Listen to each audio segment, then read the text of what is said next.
Topic का नाम है धन का व्यवस्थापन। मतलब रुपया का हम मैनेजमेंट कैसे करेंगे। तो सबसे बड़ी बात जान ले कि आज का युग आर्थिक युग है। आज के युग में सही में कहा जाए तो आपकी कोई पहचान नहीं है, हमारी कोई पहचान नहीं है।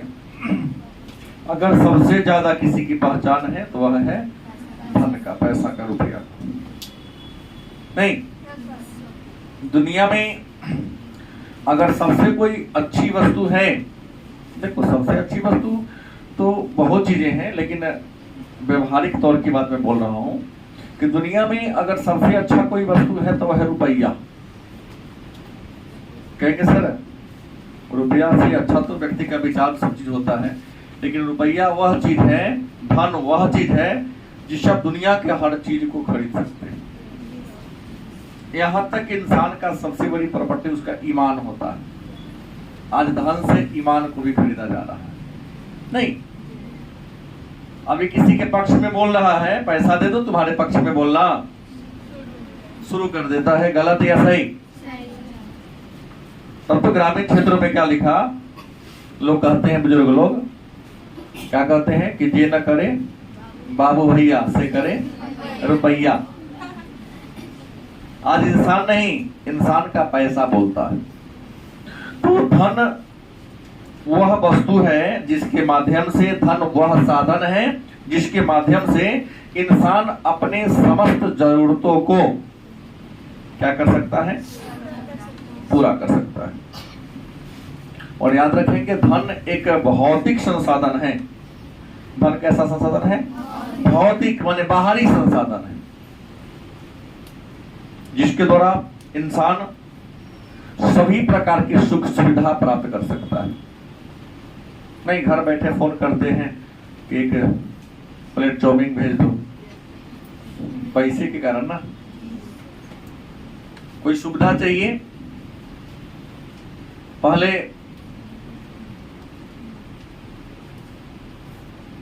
के समय की बात कर ले, शादी विवाह होता था तो इंसान को ढो के ले जाता था।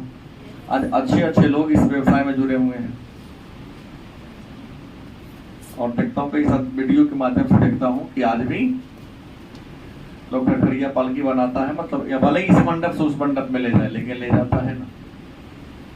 नहीं, टेम्पररी झील बना देता है, उसमें नाव बना देता है, उसमें झील में ही अब शादी करा रहा है। इतना लोग पैसा हो गया है कि हम ऐसा यूनिक करना चाहता है जो सबसे क्या हो, अलग हो, अजूबा हो, एक इतिहास बन जाए हमारी। तो धन वह साधन है, धन वह माध्यम है जिसके द्वारा इंसान अपने सभी सुख सुविधाओं को, सभी भौतिक आवश्यकताओं को, सभी शारीरिक आवश्यकताओं को पूरा कर सकता है। तो प्रश्न है कि धन का व्यवस्थापन से आप क्या समझते हैं? धन के व्यवस्थापन से आप क्या समझते हैं?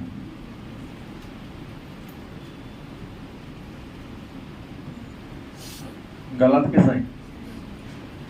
धन आपने अभी कहा कि सर वह चीज है, वह वस्तु है, वह पदार्थ है जिससे इंसान अपने सभी सुख सुविधाओं को पूरा कर सकता है। तो धन के व्यवस्थापन का मतलब क्या होता है? तो धन, अगर आपके पास रुपया है तो उसको इस तरीके से संजोज कर रखना, इस तरीके से खर्च करना ताकि उसमें उसका किसी भी तरह से दुरुपयोग नहीं। धन का इस प्रकार से समायोजन करना, इस प्रकार से खर्च करना, उसका रख रखाव इस तरीके से करना कि आपके लाइफ में किसी भी प्रकार की कोई दिक्कत या परेशानी न हो, उसी को कहते हैं धन का व्यवस्थापन। जैसे आपके मम्मी पापा अगर वर्क करते हैं कहीं न कहीं, तो अपने जरूरत के सारे जो इच्छा को पूरा करते हैं, लेकिन कुछ पैसा बच जाता है तो निश्चित तौर पर कुछ बैंक में डाल देते हैं, कुछ घर में भी छुपा के, क्योंकि अचानक कब किस समय किस प्रकार की जरूरत आ जाए वो जानता है कोई? नहीं जानता है। तो इसमें अब सबसे पहले पढ़ना है पारिवारिक आय। क्या पढ़ना है?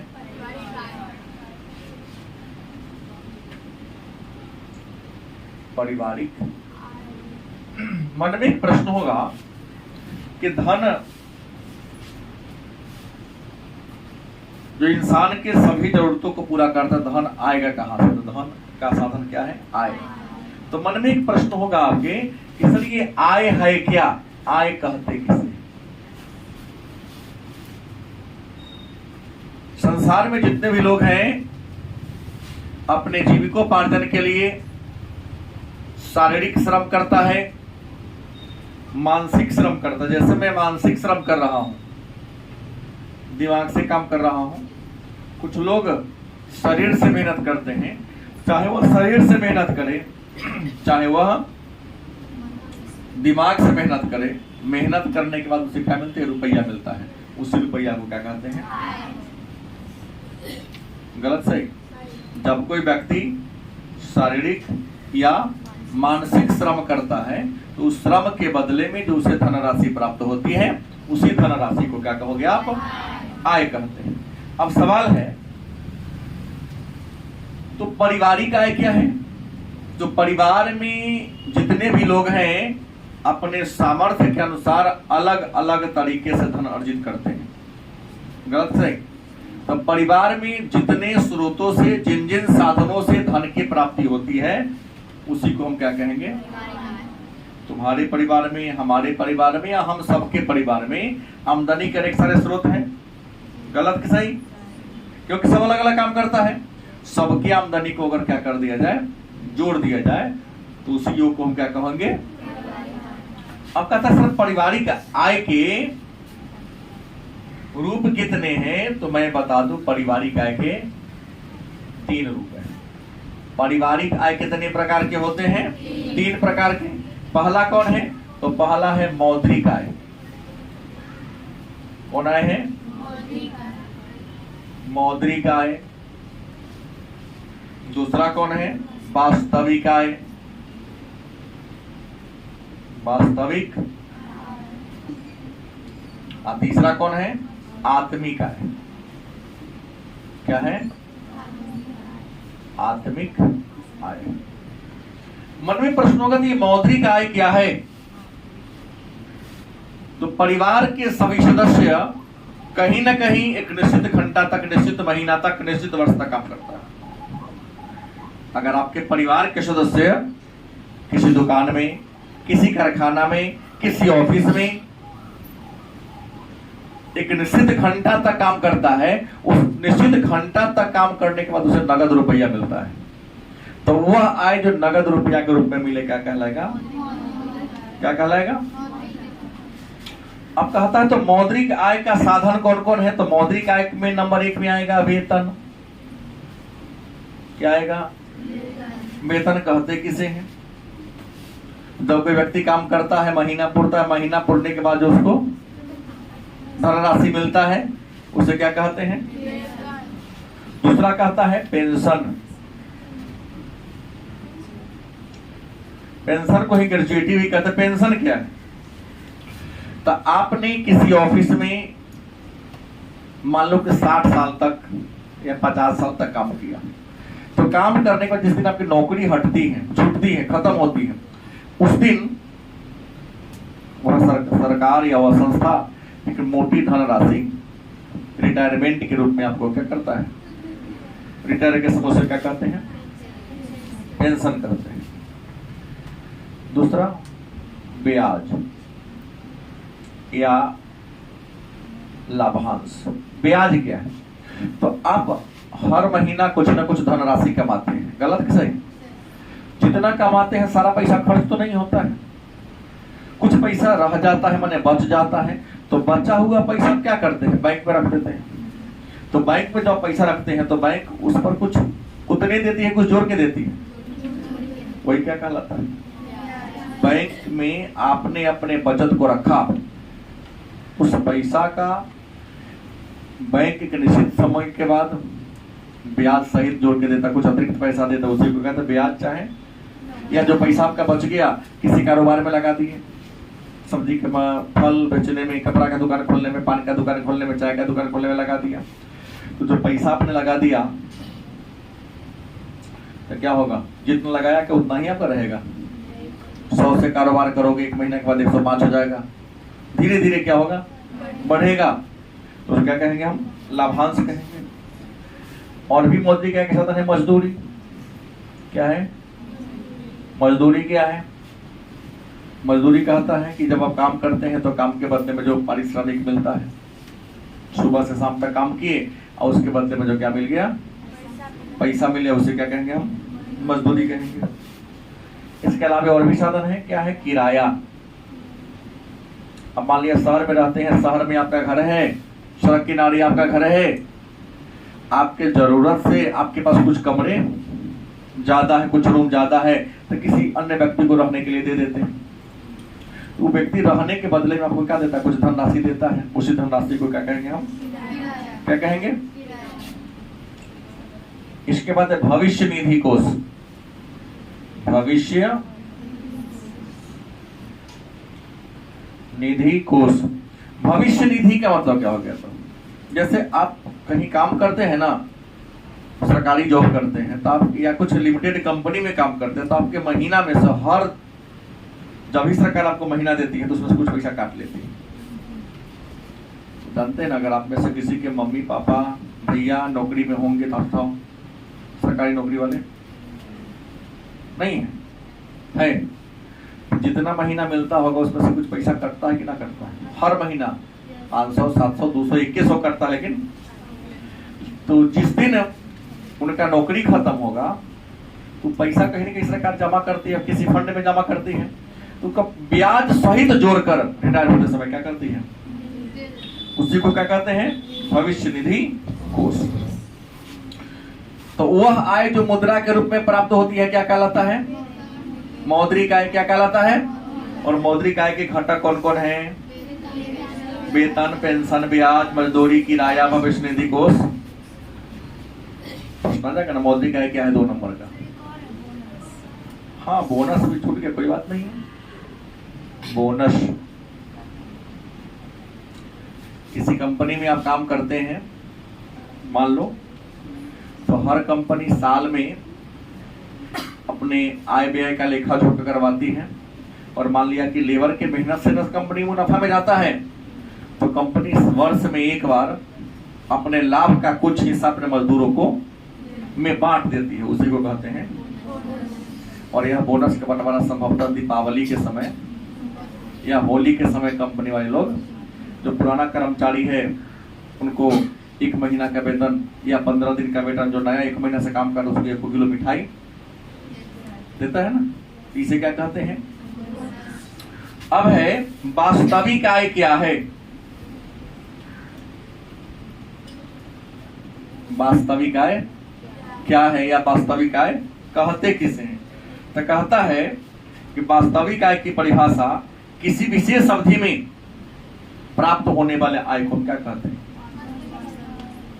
जैसे हम लोग हैं, कोचिंग पेशा वाले हैं, हमारी कोई वास्तविक आय, लेकिन अगर आपके घर में नौकरी वाले तो उनकी बात है कि 30 दिन काम करेंगे, क्या मिलेगा? 31वां दिन या 32वां या 35वां दिन जरूर आपके खाता में सरकार पैसा भेज देगी। तो एक निश्चित अवधि तक काम करने के बाद, वर्क करने के बाद जो आपको धनराशि प्राप्त होती है उसे क्या कहते हैं? वास्तविक आय के नाम से। वास्तविक आय 2 रूप में हो सकता है। एक प्रत्यक्ष वास्तविक आय और दूसरा अप्रत्यक्ष वास्तविक। मन में होगा ये प्रत्यक्ष वास्तविक आय क्या है? प्रत्यक्ष वास्तविक आय क्या है? तो प्रत्यक्ष वास्तविक आय उस वास्तविक आय को कहते हैं जो मुद्रा के रूप में मिलता है। जैसे सुबह से शाम तक काम किया, 30 दिन काम किया, महीना पूरा, सप्ताह पूरा, घंटा पूरा हमको पेमेंट मिलेगा, तो उसे क्या कहेंगे हम? लेकिन अप्रत्यक्ष है, वह आए जब लाभ होता पहुंचाता है, लेकिन आपको दिखाई नहीं देता है। जैसे आपके घर में बिजली बनाने वाला कोई मिस्त्री हो, गलत कि सही? आपके घर का बिजली खराब हो गया, अगर बाहर से मिस्त्री आता तो बिजली बनाने का पैसा लेता कि ना लेता? लेकिन घर का लोग है तो बना दिया। बाहर ही आता 100 रुपया लेके जाता, लेकिन आपका 100 रुपया क्या हो गया? बच गया। तुम्हारे इनकम बढ़ा कि ना बढ़ा? लेकिन दिखाई दे रहा है। आप लोग कपड़ा पहनते हैं, सिलवाते हैं किसी से कि अपने सी लेते हैं? सिलवाते हैं। पैसा लेता है कि ना? अगर मान लो तुम्हारे घर में तुम्हारी मम्मी, तुम्हारे पापा, तुम्हारे भैया सीने का एक्सपर्ट हो, तुम बाहर सीने के लिए देने जाएगी? भैया सी देंगे, तो पैसा बच जाएगा कि ना बच जाएगा? तो परिवार में अगर विशेषज्ञ हो, स्पेशलिस्ट हो किसी चीज का, तब परिवार के सदस्य उस काम को कर दिया, आपका पैसा बच गया। तो ऐसे आय को क्या कहेंगे हम? अप्रत्यक्ष है। दूसरी बात, गांव में खेत है कि घर के छपरों पर घिउरा उगा लेता है, लौका उगा लेता है। अगर नहीं उगाता तो खरीद के खाना पड़ता, लेकिन थोड़ा जमीन बचा उसमें अपना घिउरा लौका उगा लिया, फूल लगा लिया। फूल लगा लेते हैं तो मालिक को मंदिर में जाते समय तोड़ लेते हैं, खरीदना नहीं पड़ता है छोटी छोटी बात, लेकिन यहाँ भी आपका एक बचत होता है। वही बचत आपका क्या कहलाता है?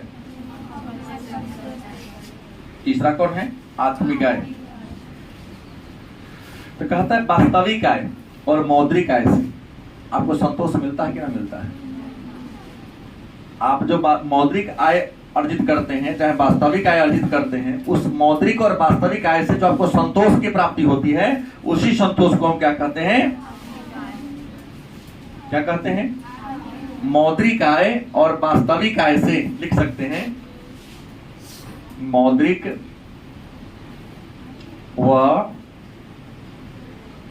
वास्तविक आय से जो क्या मिलता है? संतोष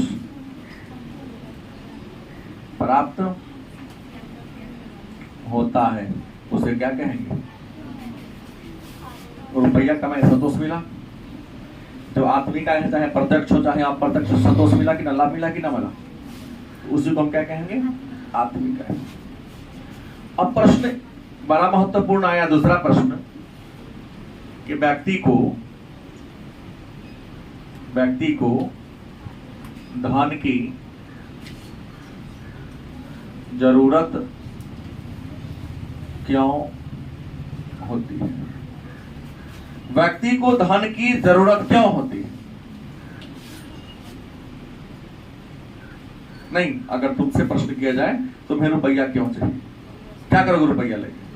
तो पहला है, रुपया का जरूरत जीवन के लक्ष्य को पूरा करने के लिए। जीवन के, आपके जीवन का कोई ना कोई लक्ष्य होगा, अगर उस लक्ष्य को पूरा करना है तो रुपया आपको चाहिए। बिना रुपया कुछ नहीं होने वाला है। हमने पहले ही कह दिया, आपकी पहचान कौन चीज से है? रुपया नहीं तो कोई आपको नहीं चिन्हेगा। दूसरा, जरूरत को क्या करने के लिए? अगर इंसान की तो बहुत सारी जरूरतें हैं, क्या पानी पूरी सबसे अधिक जरूरत वाला चीज है? उधार देगा? नहीं देगा। एक दिन देगा, दूसरा दिन डिमांड कर देगा, नहीं देंगे दूसरा दिन खिया ना करेगा। खिला देता है? नहीं खिलाता है। बिजनेस है उसका, जाते ही नहीं है बिना पैसा दिए। तो प्रश्न है, जरूरत को पूरा करने के लिए। तीसरा धन चाहिए उच्च जीवन के लिए, उच्च जीवन स्तर हेतु। अगर अच्छा जीवन जीना है, घर में एसी लगा हो, कूलर हो, फ्रिज हो, वॉशिंग मशीन हो, नहीं रोटी पकाने वाला मशीन हो, सब्जी काटने वाला मशीन हो, मतलब हाँ, लाइट कट गया तो सोलर ऊपर प्लेट लगल है, सब कुछ चाहिए। उच्च जीवन जीना, हाई फाई जीवन जीना, तो क्या चाहिए? बिना पैसा के हो पाएगा? कुछ नहीं हो पाएगा। अगला है महंगाई के समय। सामान बढ़ जाता है, सामान का कीमत पहले कम था, बचाना क्या होगा? कीमत। तो बढ़े हुए कीमत को महंगाई कहते हैं। उस महंगाई के दौर में यदि आपको क्या चाहिए? सामान खरीदना चाहे तो क्या करना होगा? आपको धन चाहिए। इसके अलावा संयुक्त परिवार, कौन परिवार? परिवार संयुक्त माने बहुत बड़ा है। परिवार बड़ा है तो खर्चा भी बड़ा है, जरूरत भी क्या है? बड़ा है। तो सबको पूरा करना है तो पैसा चाहिए आपको। अब सवाल है, अगला प्रश्न, तो परिवार के आय को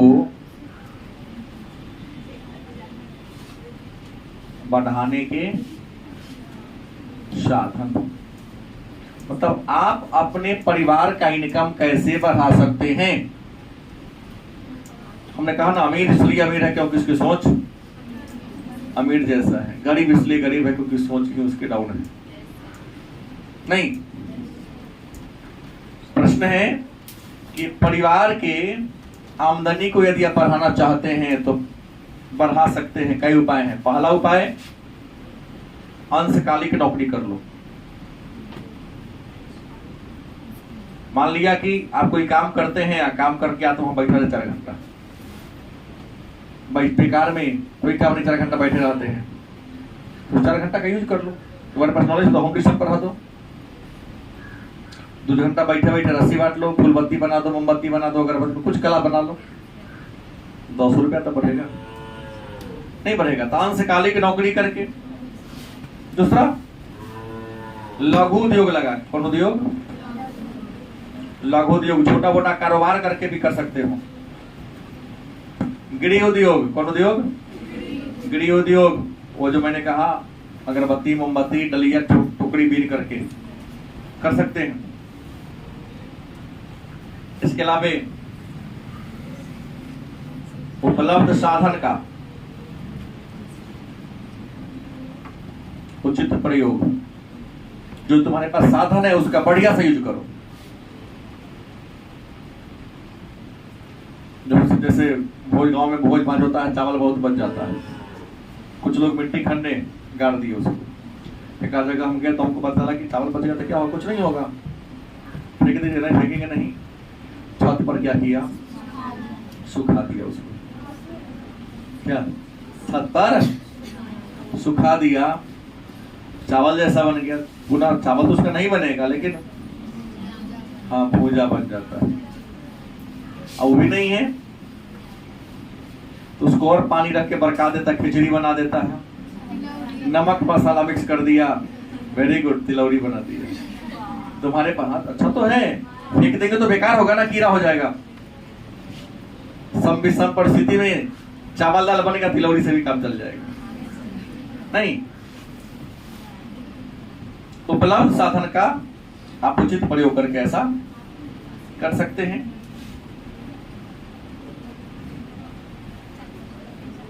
उसके बाद बचत किए गए धन का विनियोग करके, जो धन आपने बचा लिया है उसको इन्वेस्टमेंट कहीं करो। कुछ लोग घरे में नुका के रखता है, नहीं, उसको निवेश कर दो, किसी कारोबार में लगा दो, गारंटी है पैसा क्या होगा, बढ़ेगा। इसके अलावा और भी तरीका है, बजट बनाकर। क्या बनाकर? क्योंकि बजट बनाने से ये पता चल जाता है कि हमारी इनकम क्या है और महीना में खर्च, ऐसा कर सकते हैं। इसके अलावा छोटे छोटे खर्च में कमी लाकर, खर्च में क्या लाकर, जो जरूरत है उसी को खरीदो, बिना जरूरतों की चीज आप लोग कई बार खरीद लेते हैं। तो छोटी छोटी खर्च को कटौती करके भी आप अपने परिवार की इनकम का कर सकते हैं, बढ़ा सकते हैं। गलत कि सही? अब प्रश्न है घरेलू हिसाब किताब। टॉपिक क्या आया? घरेलू हिसाब। देखो, परिवार अगर बढ़िया से चलाना है, परिवार को अगर अच्छा तरीका से क्या करना है, चलाना है, तो आपको क्या रखना पड़ेगा? हिसाब किताब रखना पड़ेगा। कहेंगे सर कौन दिमाग लगाएगा जाने, याद रखिए घरेलू हिसाब किताब रखने से आपको बहुत लाभ है। क्योंकि लाभ क्या है?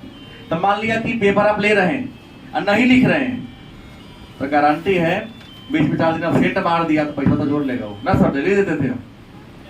दूध वाला को ब्रेक मार दिया, नहीं लिखे हैं तो जो कहेगा मानना पड़ेगा। धोबी से कपड़ा धुलवाते हैं, तो कपड़ा मिस कर गया, हानि हुई ना आपको। तो घरेलू हिसाब किताब रखने से बहुत ज्यादा फायदा होता है। जो वित्त व्ययिता होती है वो क्या दूर होगी, और जो आपको सामान देगा उसको दिमाग रहेगा। किराना दुकान से कभी भी सामान लो तो अपन डायरी खुद बनाओ। दुकानदार उधार लेके जल्दी लिए हैं 3 तरह सामान का नाम लिख देगा, हिसाब करने जाइएगा बोलिएगा तो लोग आपको बुर्बक बनाएगा। उससे अच्छा है कि जैसे खरीदो अपन डायरी बना दो, देखिए हमारी डायरी पर कि आज के दिन में कथी कथी ले जा रहा हूँ। गलत कि सही? तो प्रश्न है घरेलू हिसाब किताब से बहुत फायदा होता है। तो घरेलू हिसाब किताब होता कई प्रकार के हैं? तो घरेलू हिसाब किताब 3 प्रकार से बना सकते हैं। कई प्रकार से? एक होगा दैनिक, दूसरा क्या होगा साप्ताहिक, और तीसरा क्या होगा मासिक। आपको डेली का हिसाब किताब रखना पड़ेगा कि सुबह से शाम तक हमने क्या क्या खर्च किया। सप्ताह वाला भी हिसाब किताब का डायरी अलग रखना होगा, और महीना वाला हिसाब किताब का डायरी रखना पड़ेगा। अब दैनिक में क्या क्या लिखेंगे? दैनिक में पहले वस्तु का नाम, वस्तु का कि कौन कौन वस्तु आपने खरीदा। दूसरा मात्रा, कितना मात्रा में आपने खरीदा, गलत सही, हर दिन का। उसके बाद दर, दर का होता भैया कीमत का हो, लिखना पड़ेगा। उसके बाद मूल्य, कितना मूल्य का आपने सामान खरीदा। उसके बाद अन्य कुछ खर्चा भी हो जाता है कभी कभी, लड़का बड़ा आइसक्रीम वाला आया, जिद करेगा ना हमको आइसक्रीम चाहिए, तो हिसाब किताब में तो उससे आदमी के मेरा खर्चा हो गया। तो दैनिक हिसाब किताब में कौन वस्तु खरीदे हैं एक डायरी बना लो, कितना मात्रा में खरीदे हैं, उसकी दर क्या थी, मूल्य क्या था, तो तालिका के रूप में बनेगा ये। साप्ताहिक में बात होगा, तो साप्ताहिक में तो सबसे पहले बनाना होगा तारीख लिखना होगा, फिर वस्तु लिखना होगा, फिर मात्रा लिखना होगा, फिर दर लिखना होगा, और लास्ट में क्या होगा मूल्य लिखना होगा। तारीख के सामने तारीख लिखाते जाएगा, वस्तु के सामने कौन वस्तु लिए हैं, कितना लिए हैं, दर कितना होगा, क्या होगा लिखाते जाएगा। इससे पता चलेगा, मिलान करो इससे कि ये तारीख जो हमने खरीदा यहाँ मिल रहा है कि ना मिल रहा है। अब महीना वाला में भी यही होगा, क्या लिखाएगा, पहले तारीख लिखाएगा, फिर वस्तु का नाम लिखाएगा, कितना मात्रा में खरीदे हैं सो लिखाएगा, फिर वस्तु का क्या लिखाएगा, दर लिखाएगा, वस्तु का क्या लिखाएगा। तीनों लिखने से फायदा ये होगा कि मान लिया यहाँ लिख लिया, यहाँ छूट गया, यहाँ लिख लिया, तो कहीं नीचे लास्ट में हिसाब किताब करो। तो अगर मान लिया कि हर दिन का हिसाब किताब करते हैं तो 30 दिन का मान लिया आपको हो रहा है 45,000। कितना हो रहा है, मतलब सॉरी, अगर 1 महीना का खर्चा आपका हो रहा है पर डेढ़ा का 45,000 रुपया, तो साप्ताहिक वाला भी कई सप्ताह होगा, 1 सप्ताह, 2 सप्ताह, 3 सप्ताह और 4 सप्ताह। ये चारों सप्ताह का योग कितना होना चाहिए। और दैनिक होगा तो 30 दिन का हिसाब होगा, इस 30 दिन में कितना होना चाहिए, तीनों का मुंह मिलना पड़ेगा। अगर मान लें कि यहाँ 45 है, यहाँ कुछ कम जा रहा है, तो मासिक वाला मिल जा रहा है, साप्ताहिक वाला में नहीं मिल रहा है, तो कहीं ना कहीं लाइन छूटा हुआ है। तो मूल्यांकन करो कि दैनिक वाला में कौन दिन कौन तारीख हुआ है, तो आपको हेर फेर। तो दैनिक हिसाब किताब रखने से क्या होगा, बहुत ज्यादा फायदा होता है। अब दैनिक हिसाब किताब में कौन सामान कितना मंगाते हैं, अखबार कितना मंगाते हैं, दूध कितना मंगाते हैं, इन सबको ले लेके आपको चलना पड़ेगा। तो ये था धन का